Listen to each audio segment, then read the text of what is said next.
Yeah, if everybody is in, then I can start. Yes, sir. So how many are we now? 41. 41, okay.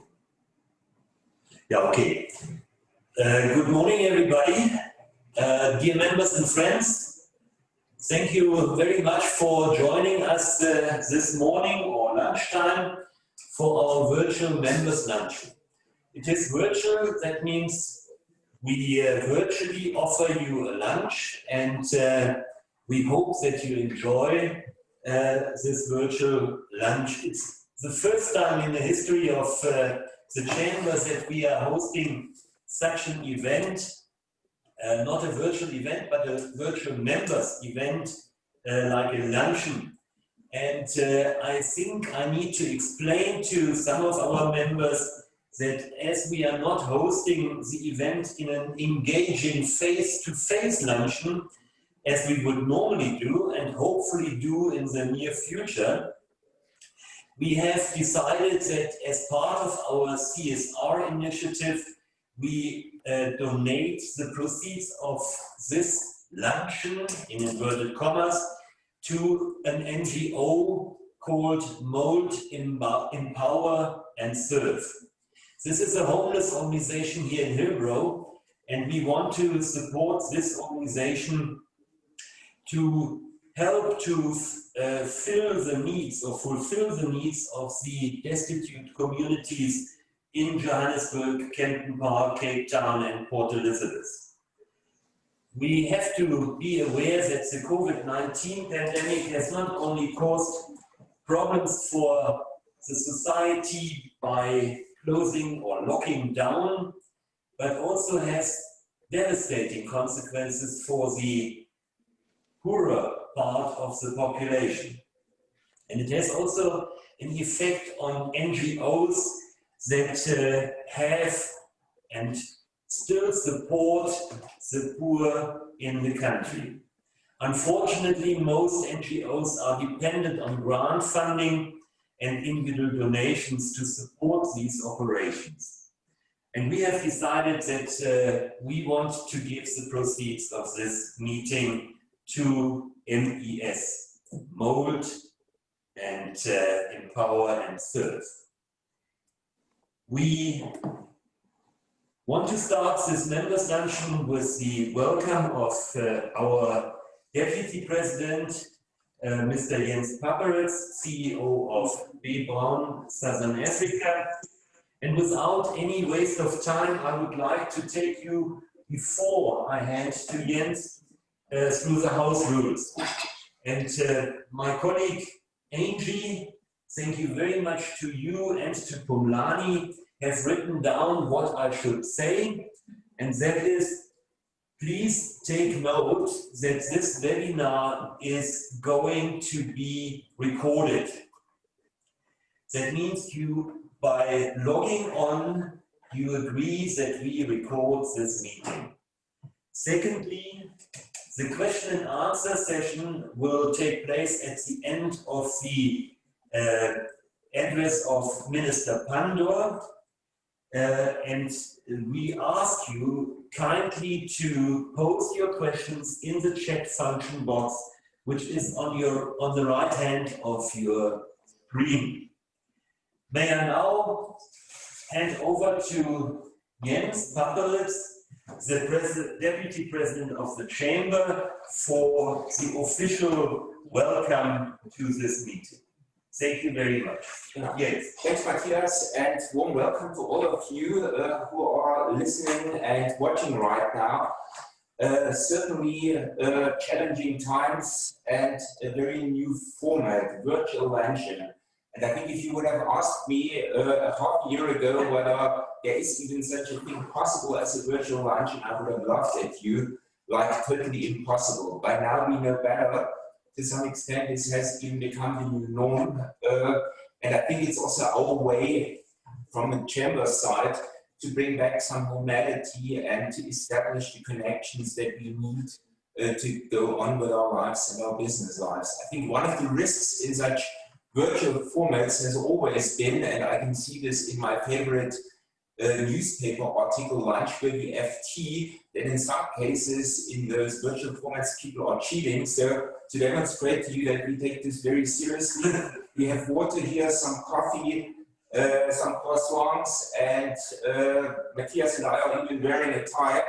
Very clearly, this is also to indicate to you that we are very happy and very grateful that we can have this first virtual format with a real big bang as a guest speaker with Dr. Naledi Pandor, Her Excellency, the Minister of International Relations and Cooperation. So we are very happy to have a real high-profile speaker for this first format. When I prepared for this, I checked what is actually the department's vision, and let me read this to you because I think it might give us an insight on what might be relevant in the speech to come. The Department of International Relations and Cooperation, DIRCO's vision is championing an African continent which is prosperous, peaceful, democratic, non-racial, non-sexist, and united, and which aspires to a world that is just and equitable. I guess the latest challenges with the pandemic and all the economic disruptions around the world certainly is posing an extra challenge to implement this vision, and I'm sure we will learn a lot over the next half year from Dr. Pandor on how Germany, Europe as a partner of South Africa, but also all of us as the German business community can contribute to that vision in these challenging times. A few words about Minister Pandor. She became a member of the parliament in 1994 and has held multiple high-profile public office roles since then. For instance, the chairperson of the National Council of Provinces.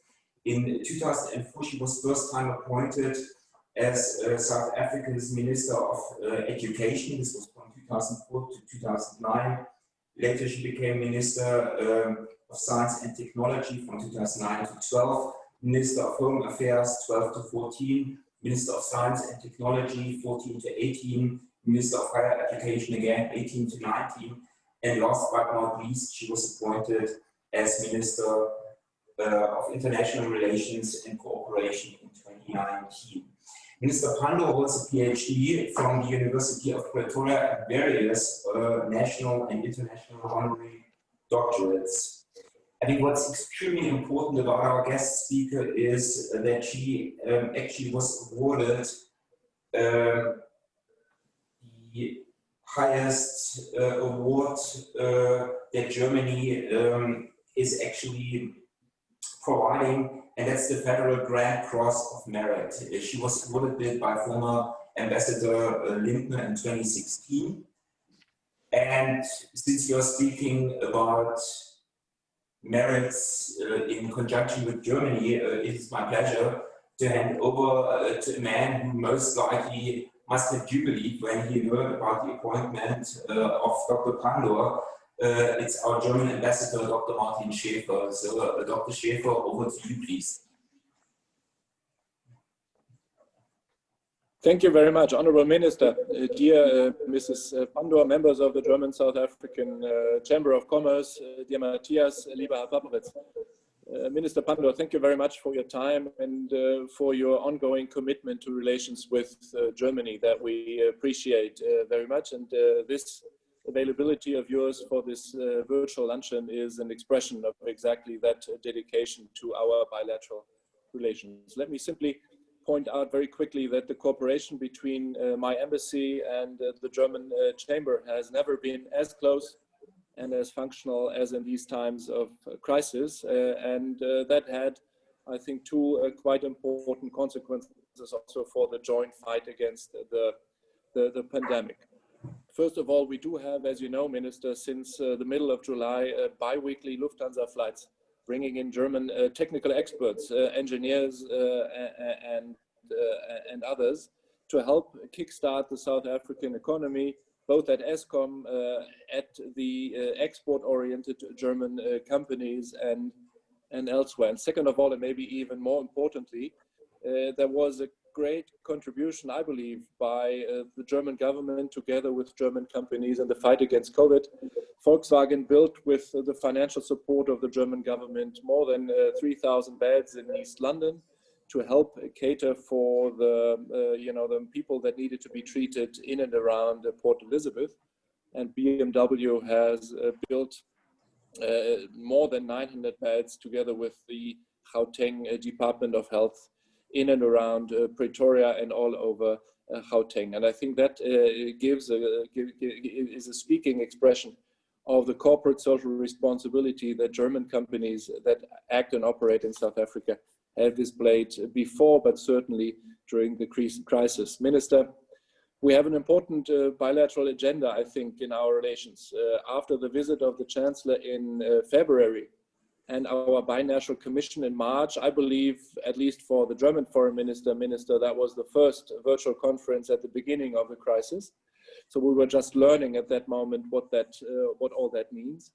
We took very important decisions on the way forward in our bilateral relations. We had a bit of delay, of course, because of our both reactions to the pandemic, but I believe this is now the moment to kickstart that, and I can tell you that we are ready to go. Without the support of the German business community in the three areas that I believe are most important in the implementation of the binational commission, we won't be successful, but I know that the German Business Chamber and all its members are very well prepared and are willing to do the job with us. It is, as you know, Minister, the vocational training issue that the Chancellor and President Ramaphosa highlighted very much during the Chancellor's visit in February.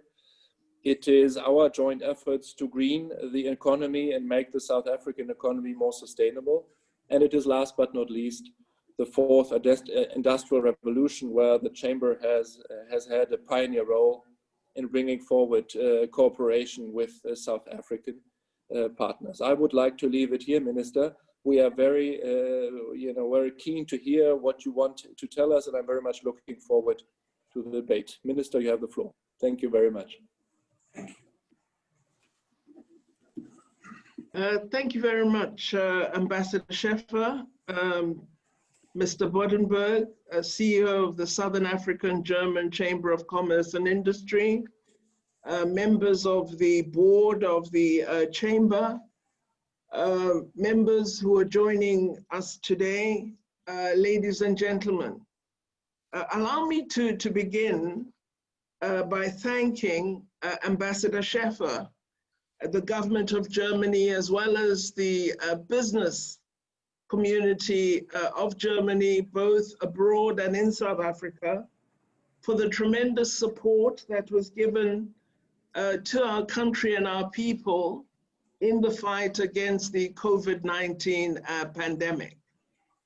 It has been a very challenging time for our country, and I believe we would not have been able to address the many problems accompanying this pandemic had we not had the levels of support that we enjoyed from all of you, particularly Ambassador Scheffer.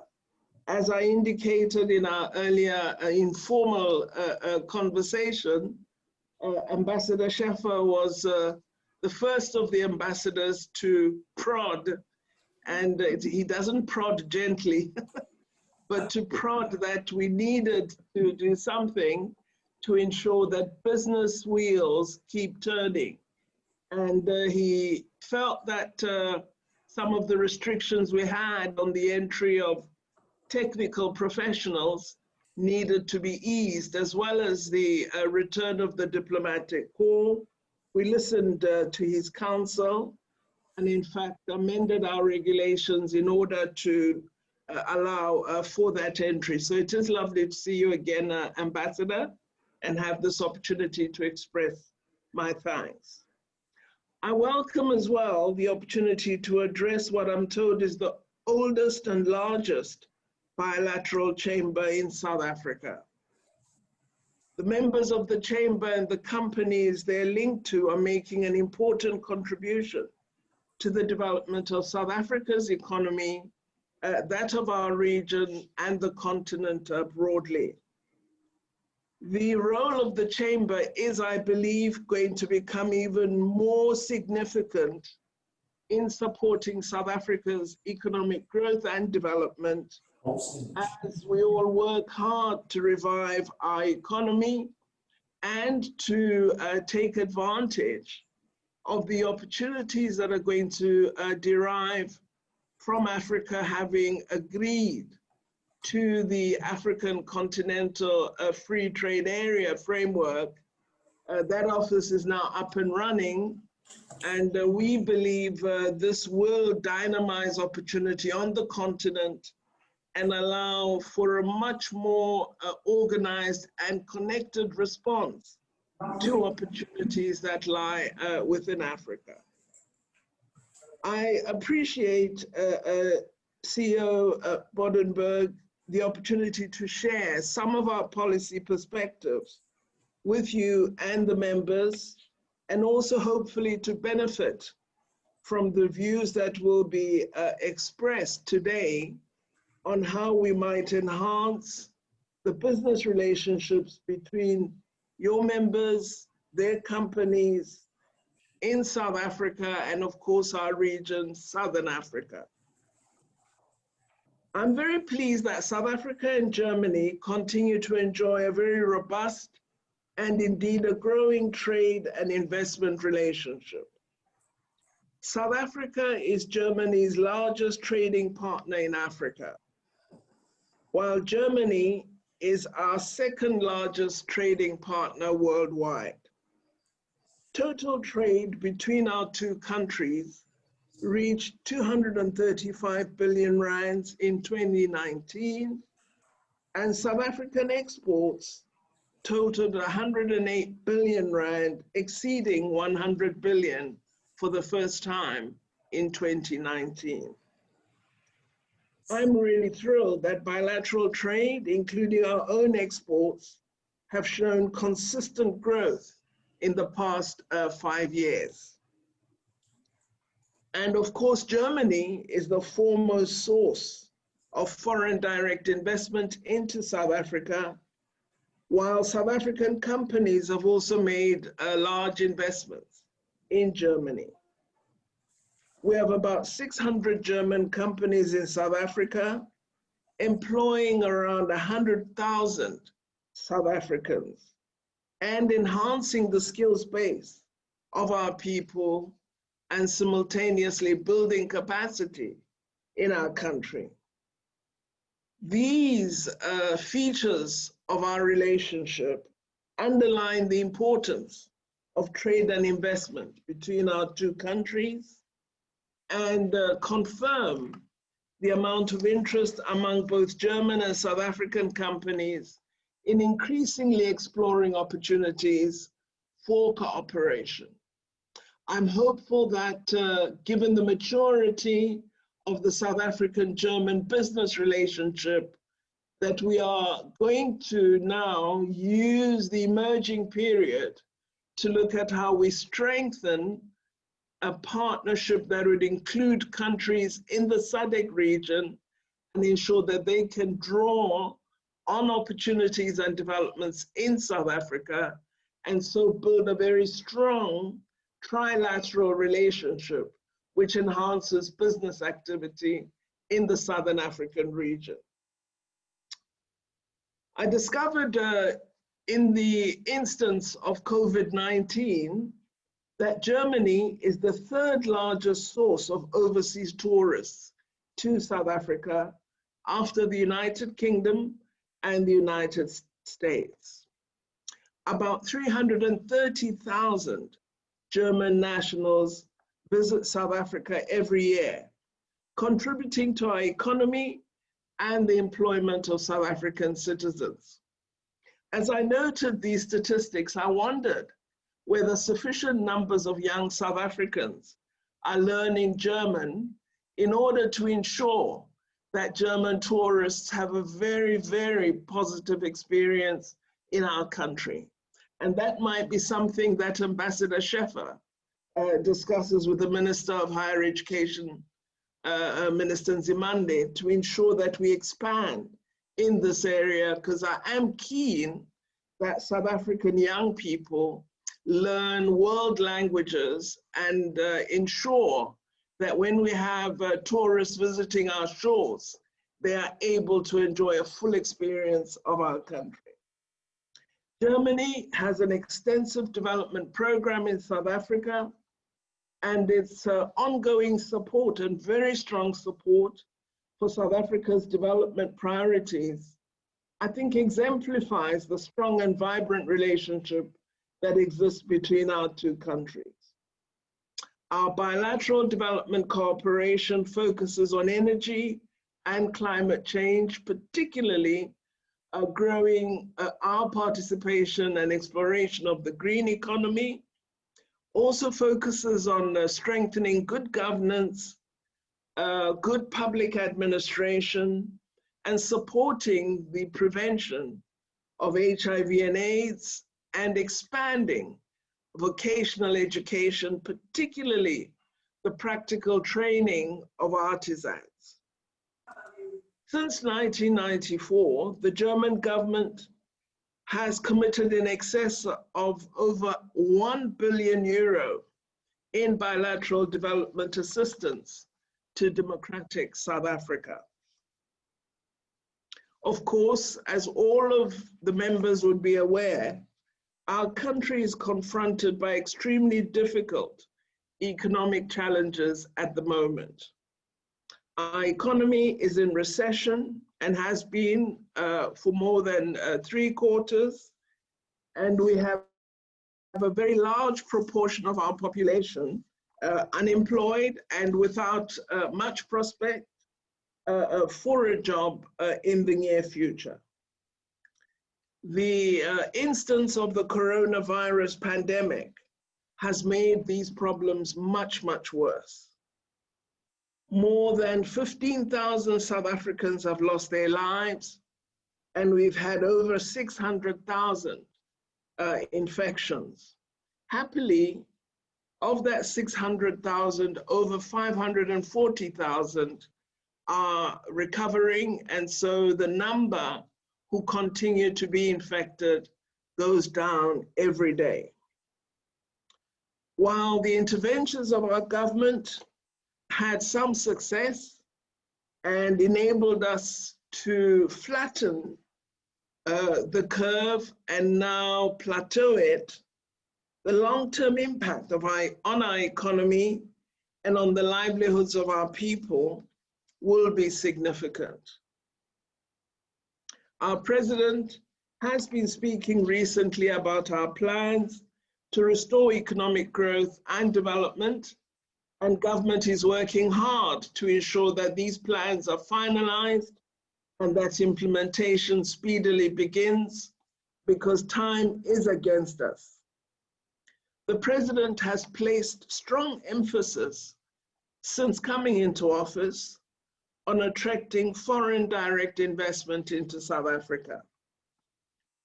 The figures of UNCTAD indicate that FDI to Southern Africa increased by 37% to $5.5 billion in 2019, as opposed to the previous year. Our country continues to capture a significant market share of foreign direct investment inflows to the continent. And this, we think, is consistent with a healthy financial policy framework and with a range of institutions that support the sustenance of democracy and the promotion of good investment opportunities. We believe that South Africa offers investors a quality business environment, and we are determined as government to improve this environment significantly. President Ramaphosa has reaffirmed economic growth and job creation as the apex priorities of his administration. In support of this objective, he has targeted $100 million or 1.2 trillion rands in new investment for the next 5-year period.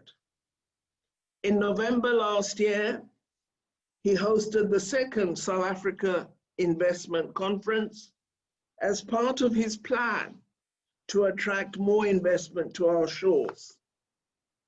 At that conference, German companies jointly made investment commitments of nearly 11 billion rands or 740 million euros. The investment commitments are mainly in the automotive and advanced manufacturing sectors. We are really thrilled as the South African government that of the total investment commitments at the investment conferences thus far, the commitments up to this date exceed 600 billion rands. And so we believe we are coming close to the target that President Ramaphosa has set. Of course, growing our economy requires much more investment, both from local and international businesses. Government believes that it is imperative that we use every available opportunity to reach out to investors, to talk about the great business potential, both in South Africa and across the African continent. We believe that one of the things we need to do in order to attract investment is to ensure that we make it easier to do business in South Africa. We realize that we're working in a very competitive global environment and that investors are looking for countries which can provide stable and sustained returns while minimizing risks and cost.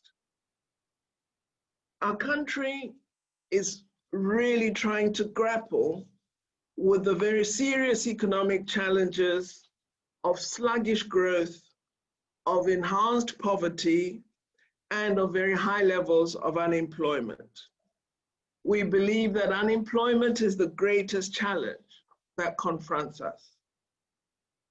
And of course, it results from an economy which has been starved of meaningful investment in human capital and training, an economy which has a large population that has been denied the opportunity to own assets and to develop skills. All of this must be part of what we address as we implement our new economic strategy. The structure of our economy must change. We need to move from its foundations, which were based on the extraction of minerals and their export, from the foundation and structure where ownership and control are highly concentrated. So introducing and implementing the new plan must address this concentration and this reliance on the export of no value added mineral resources and really begin to address opportunities in the industrial space that allow for value addition as well as reduced levels of concentration and broader ownership opportunities. So the era of a new economic plan must ensure that while we address growth, we also address transformed opportunities, transformed businesses. We've got to ensure that we arrest the decline of the mining industry, as well as address the inadequate productivity in the manufacturing sector, and enhance what we had begun to do in the textile, as well as the leather making industry, and look at other opportunities for manufacturing and high levels of productivity. We believe the decline in manufacturing and the lack of innovation within it has led to millions of job losses and to inadequate economic capacity in South Africa. So we need and will be doing much more in the mining and manufacturing sectors. We will be looking very carefully at innovation, at value addition. We already have enhanced our research capacity in mining research to ensure that we do look at how we can add value and develop refined products out of our rich mineral resources in order to grow our export potential. We also need to ensure that young people are given appropriate training opportunities so that they have the skills and work experience either to find a job or to create new innovative industries. We have to ensure that South African young people feel that they have a stake in the economy of South Africa. We must ensure that more jobs, more opportunities for entrepreneurship are created for young people so that they do earn a livelihood and have a stake in our economy. We also believe that we must address the ease of doing business character of South Africa. At present, we rank 82nd out of 190 economies in the World Bank's Ease of Doing Business Index. Government has set itself the target of moving South Africa into the top 50 of these 190 economies by addressing all the problems that hinder doing business in South Africa. Our stimulus and recovery plan recognizes that growth on its own is not enough, that our growth must be accompanied by employment, particularly for young people and for women. We recognize as well that as COVID-19 hit our shores and hit the shores of all African countries, it became evident that women are a very important player in the securing of livelihoods on the African continent, and that they do this in very risky micro businesses that enjoy no government or other form of financial support. And thus the financial inclusion of women and support to the industries that they lead is going to be an important imperative as we implement our new economic plan. We would like to ensure, as we set about this plan, that what we do is inclusive and redistributive. We believe everybody must realize that they have a role to play in forging a new economic partnership in Africa and in South Africa, one that creates jobs, one that creates many more enterprises. We have decided as part of our economic plan that the one-stop shop idea we had begun, which seeks to ease doing business in South Africa, that initial pilot must be significantly expanded. We believe this will enable foreign investors to navigate far more easily through our various regulatory processes. We will use platforms such as these to serve as a point of reference on the work that government is doing to promote South Africa as a preferred investment destination. We believe that there are many positive features to doing business with and in South Africa. We have an independent judiciary, and our legal framework is strong, particularly in commerce, taxation, in maritime regulation, in competition law, respect for intellectual property, property rights, and other basic human rights. We have a lot to offer in the form of our people, in natural and mineral resources and opportunities deriving from this wealth. We have a young and able workforce that is ready to train. We have infrastructure that is compared among the best in the world. We have a sophisticated telecommunications system and a well-regulated financial and banking sector.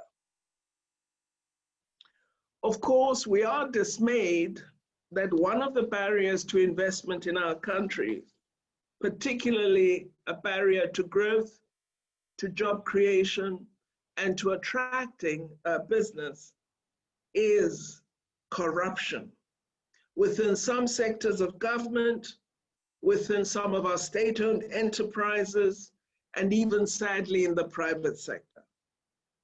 We are determined as government to intensify the work we've already begun to root out corruption in our country, wherever it occurs, and to bring those responsible for it to face the might of the law.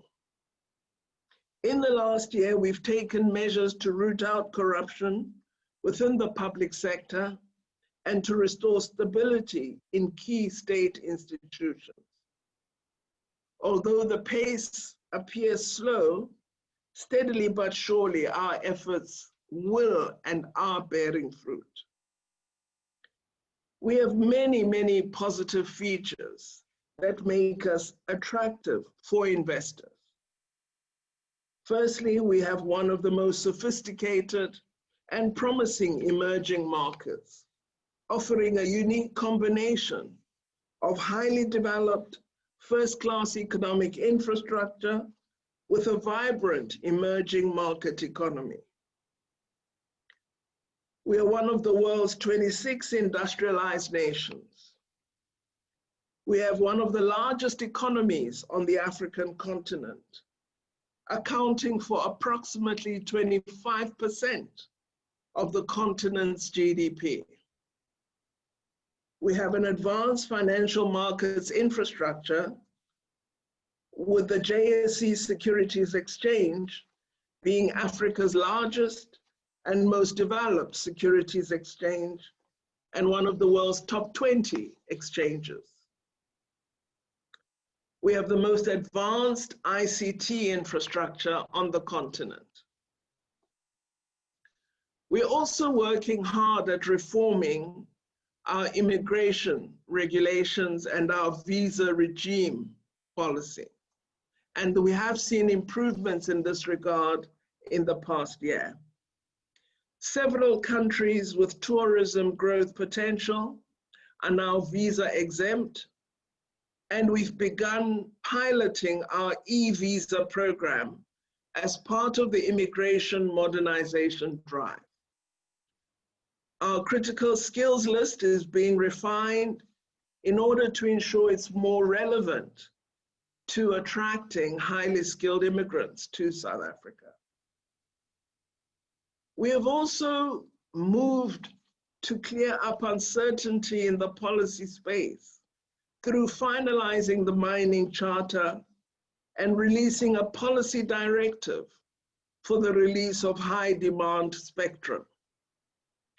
We are working on a draft oil and gas bill to guide the development of what we believe are going to be very promising economic sectors in the future.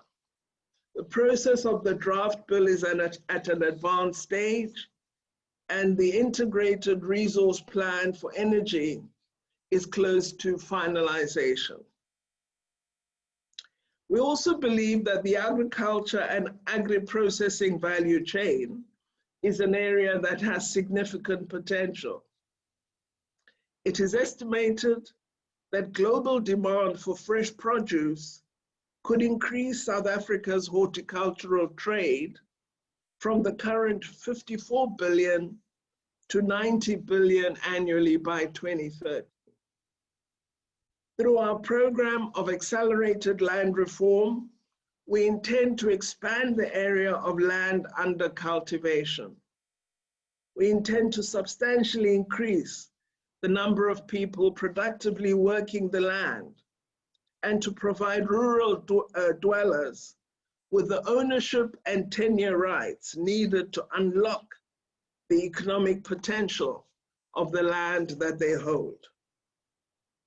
Specific interventions that we're putting in place include the procurement of new hectares under Black ownership and redirecting expenditure to support Black-owned and women-owned farmers, producers, and processors. We believe it's also important that we look at what needs to be done to promote and encourage the entrepreneurial spirit and develop an entrepreneurial culture in South Africa. We need to perhaps consider doing more on entrepreneurship education in our school curriculum, and this is something all of us are currently encouraging and motivating for. The reality is that the majority of small businesses fall within the first year of operation in South Africa, and many potential entrepreneurs that witness this failure aren't prepared to take the risks and instead assess their opportunities against those of being employed by a more established and mature company. As the mother of children who are entrepreneurs, I do know that it is possible to succeed, but I also know that it is possible to fail, and that if you're fortunate and have parents who might help, you may survive, but it is a very challenging and difficult environment. But success is possible, and we must encourage young people to take up these opportunities. So this is an area in which much more work needs to be done. We also need to look at how we can provide greater assurance for risk to the owners of small and medium-sized enterprises. Far too often, we find that our citizens are risk-averse when it comes to entrepreneurship, preferring to be employed rather than the insecurity of being self-employed. I well recall my graduate son telling me at a very early stage that he had no intention of working for another person and that he intended to work for himself. I'm ashamed to admit my first reaction was horror, but today I'm rather glad that he was that bold. Of course, some of the world's greatest entrepreneurs don't succeed on their first attempt, but we need to transform this lack of belief in self-employment that exists in our population. And we want to nurture a generation of job creators as opposed to a generation of job seekers. We've seen from many of our partners that this is the route that we should take, because increased numbers of small and medium-sized businesses are the future for many developing countries.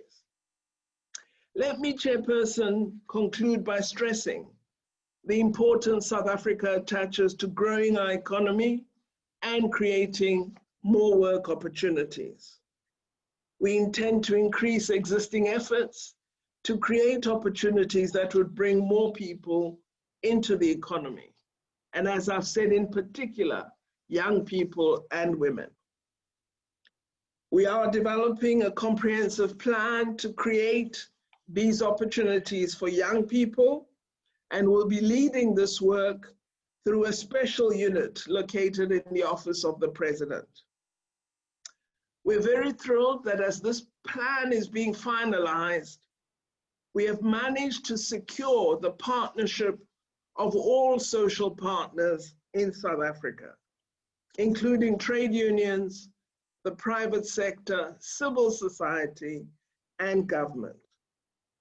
We intend to expand the Youth Employment Service, which has begun to work very well with private sector support. We also intend to draw lessons from the experience of COVID-19.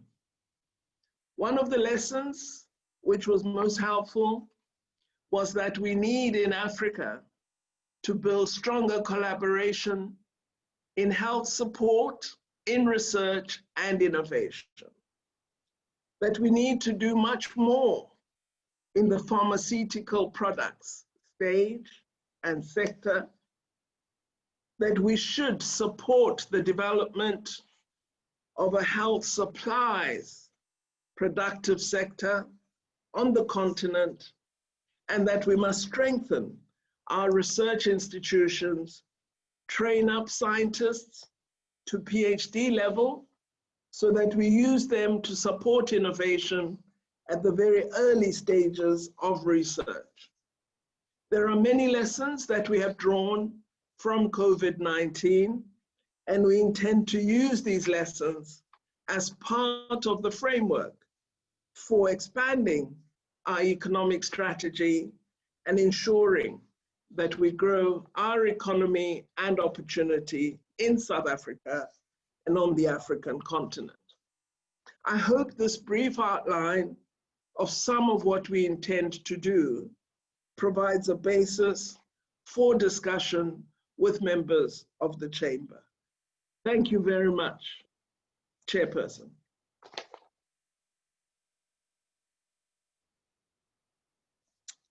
Thank you. Can I hand it back to you? Yeah, thank you. Thank you, Honourable Minister.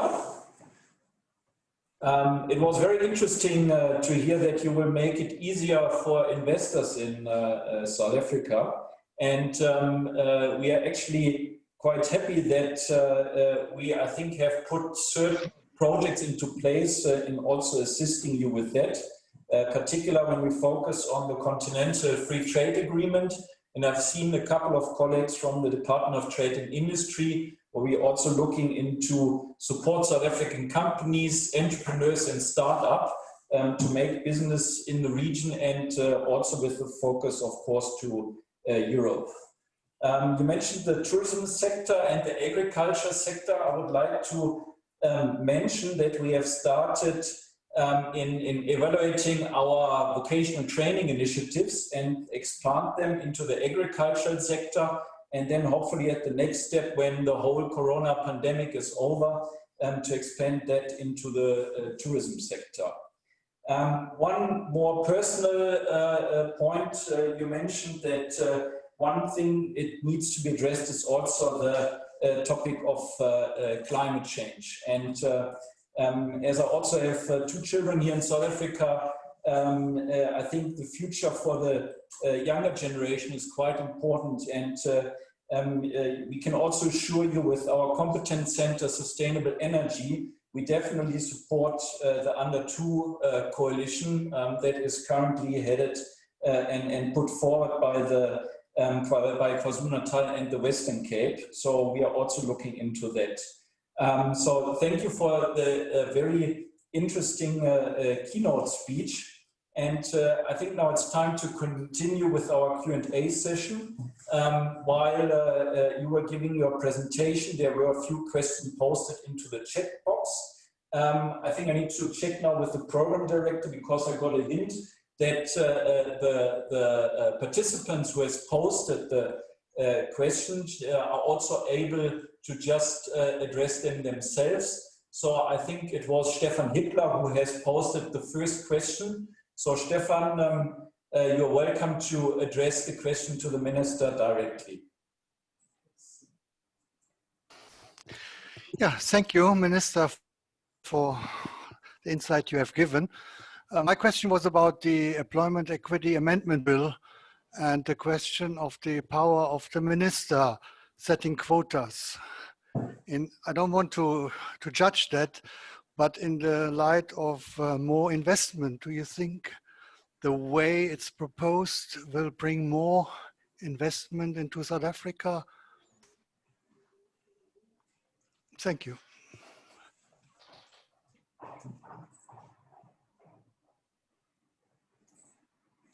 All right, so should I answer just the one? Yes. Or should I take a few? One by one. I think we do one by one. I think we can do it in that way. All right, well, certainly, I think the Employment Equity Bill is not intended to prevent international partnerships or international investment. It is a concern that we have about employment levels in the country where South Africans don't enjoy sometimes access to even the most basic of jobs.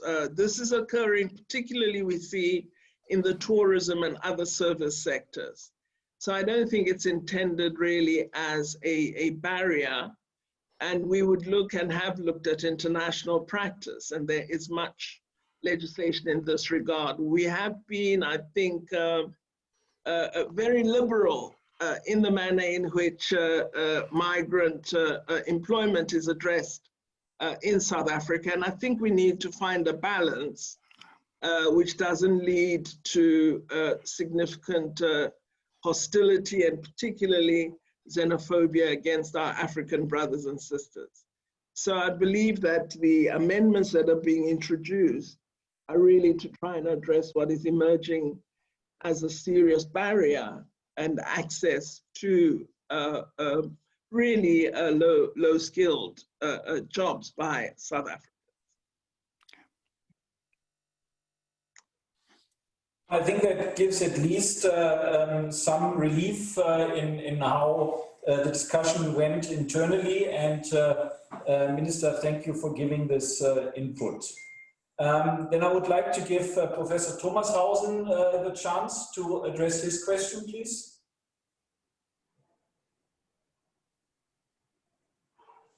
Yes, Minister, thank you, Chair Aletta. Mine is a foreign policy question. The AU and the EC presidencies are currently shared by South Africa and Germany. Has South Africa been able to leverage European interests in the crisis points in Africa, in Libya, in Zimbabwe, and in Mozambique? And why do we not see DIRCO actually involved in those crisis situations? It is more the ANC party that seems to be engaging. Thank you.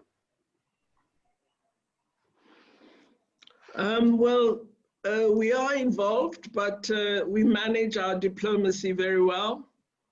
I think I would want to say, as a first step, we are interacting very closely with our colleagues in Germany as the African Union, particularly on Libya, where Germany invited South Africa as chair of the AU post the Berlin process to be a partner in the process seeking to assist the people of Libya to achieve peace. So we've been working very closely with my colleague, Minister Maas, on the Libyan issue. We are led in that process by the chair of the high-level panel on Libya within the AU, and that is President Sassou Nguesso of Congo-Brazzaville. But South Africa is one of the 5 high-level partners, and certainly we've been working closely with Germany as we seek to advance the end to the conflict in Libya. We've also worked closely on the matter of Sudan and the changes that are underway in that country.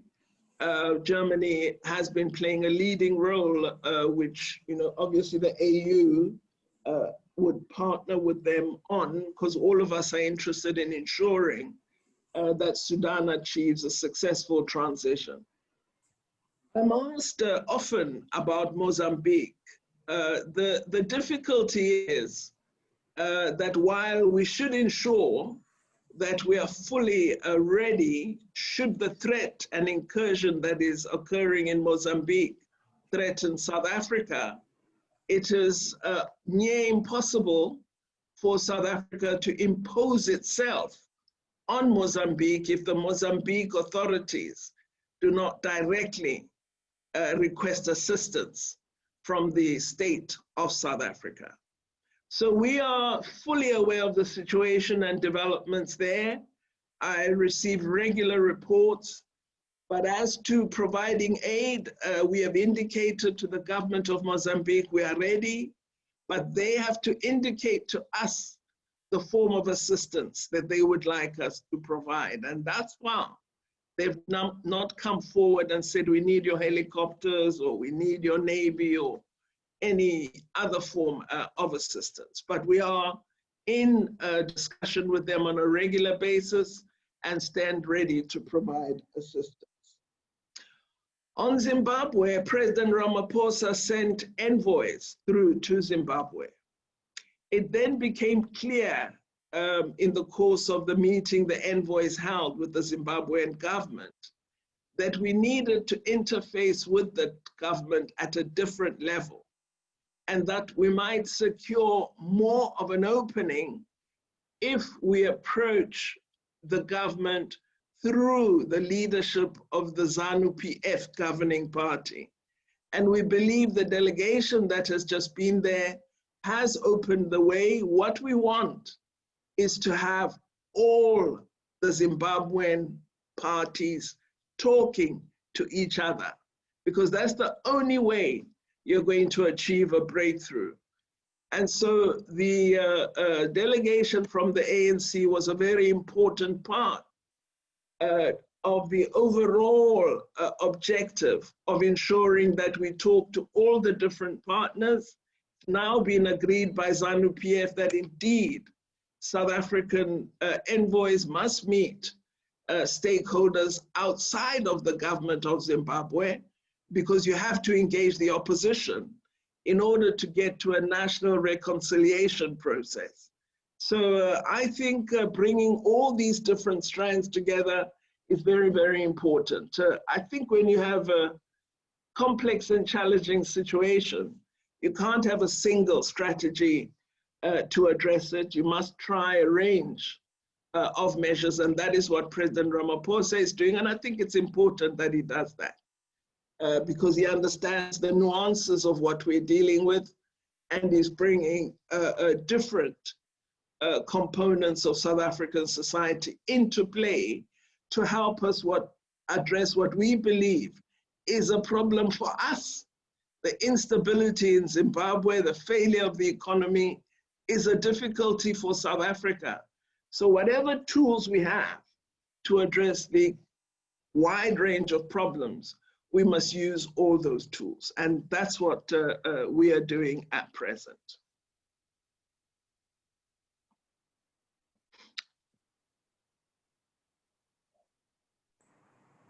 Thank you very much, Minister.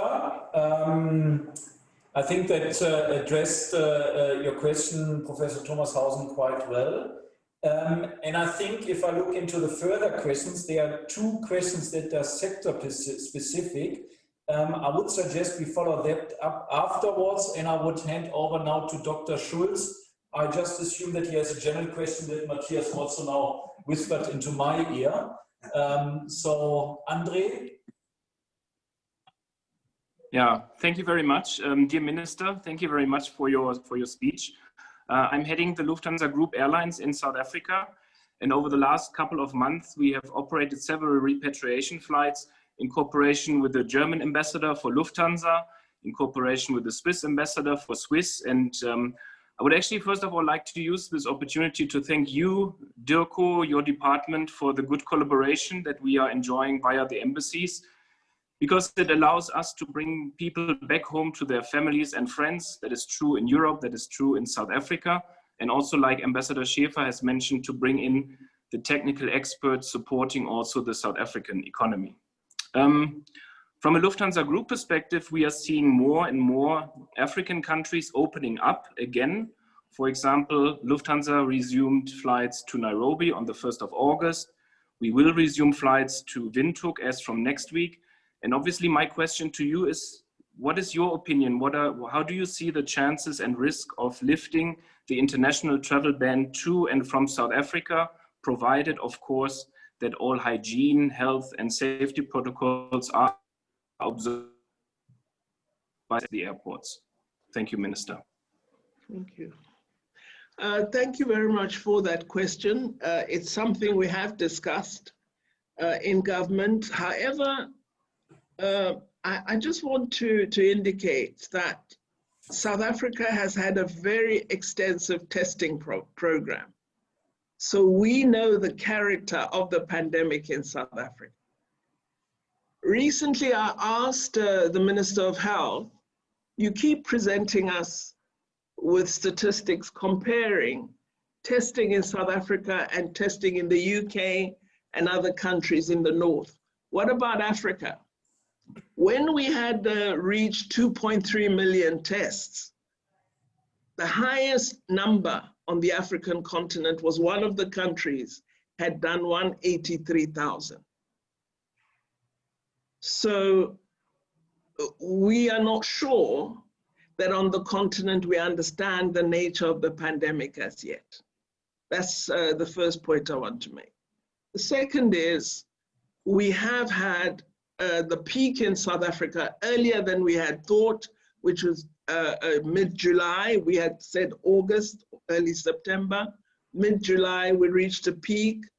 4 of our provinces had numbers of infection and deaths that alarmed our country, but 5 have not shown any significant peak of the kind we saw Western Cape, Eastern Cape, Gauteng, and a little in the Free State, as well as KwaZulu-Natal. Now, in looking at the plateauing that we are seeing, particularly in those 4 larger provinces, we believe we've now reached a point where we can look at further easing.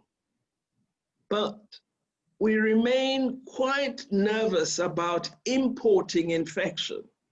And so when we do ease, we are going to do so on a very carefully selected basis. And we are discussing how this is done.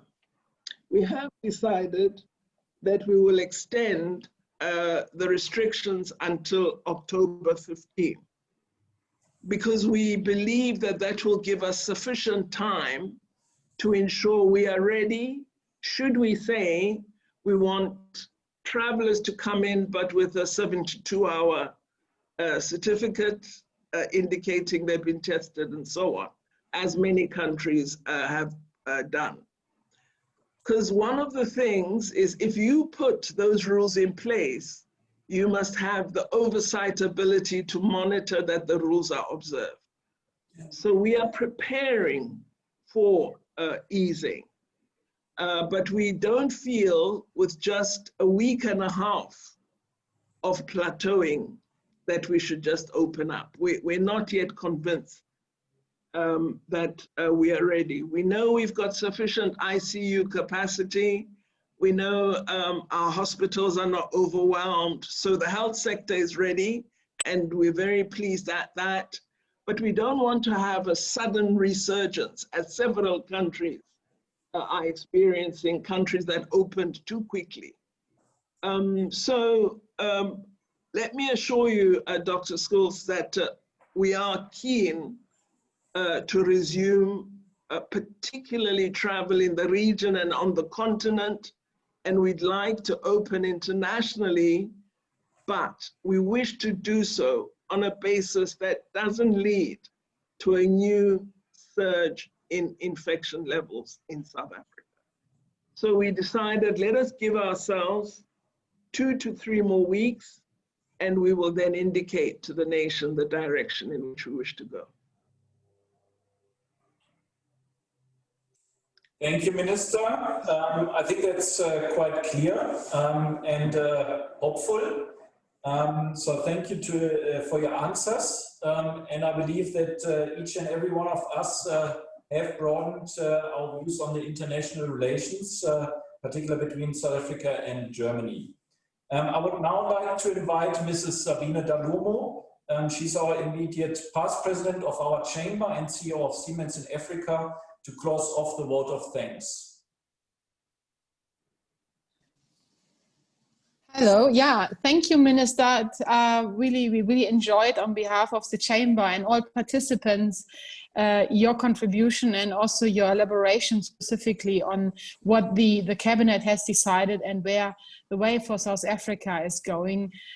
We appreciate the collaboration with your department and in particular in these very hard and standing times. And obviously from a business point of view, as outlined by the German Chamber, we there to support the South African government because, as you said, we are the second biggest trading partner with South Africa, and we are aware that we have to play a vital role, and only can offer on behalf of the Chamber that you are welcome to reach out in any topics where we can be of assistance, even will it be in the compliance space where there's obviously a lot of work to be done.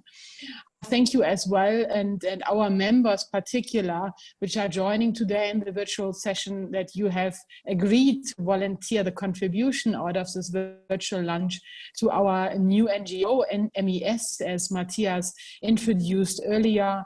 And I'm very happy that we can make a difference through that contribution to people who really need that, and as the Minister already outlined, don't have access to the working chain. So hopefully that will make a significant difference.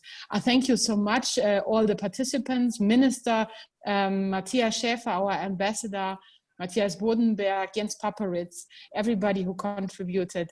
And I wish you a lovely weekend and stay safe. Thank you. Thanks so much. Thank you. Thank you very much, everyone. Thank you very much, Mr. Bodenberg, for inviting me. I hope you all stay well in these challenging times and that we see each other for a proper lunch one day. Thank you very much. Thanks. Thank you. Thank you. Thank you. Can just thank you. Yes. Thank you. End. Bye. Yeah, bye. Bye-bye. That's the end of the session. Yeah, we can end.